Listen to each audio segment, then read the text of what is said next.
სხვა რეალობაა სომხეთსა და რუსეთს, კონკრეტულად კი ევრაზიული ეკონომიკური კავშირის შორის. ეკონომიკური კომისია აქტიურად მუშაობს რუსეთის მიერ უცხო ქვეყნების მოქალაქეების ყოფნის წესების ცვლილებით გამოწვეული პრობლემების მოსაგვარებლად, რაც განსაკუთრებით საერთაშორისო საავტომობილო გადაზიდვების სფეროს შეეხო.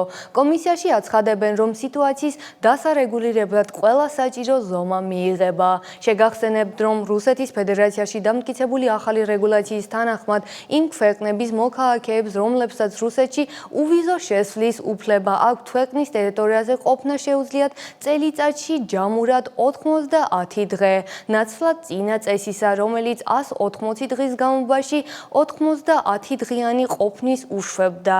ამ ცვლილებამ სერიოზული პრობლემები შეუქმნა ევრაზიის ეკონომიკური კავშირის წევრი ქვეყნების, მათ შორის სომხეთის გადამზიდავ კომპანიებს. ისინი აცხადებენ, რომ 90-დღიანი ლიმიტის მნიშვნელოვან ნაწილს რუსეთ-საქართველოს საზღვარზე ზემო ლარსის გამშვებ პუნქტზე არსებულ მრავალკილომეტრიან რიგებში ატარებენ, რაც მათ პროფესიულ საქმიანობას თითქმის შეუძლებელს ხდის.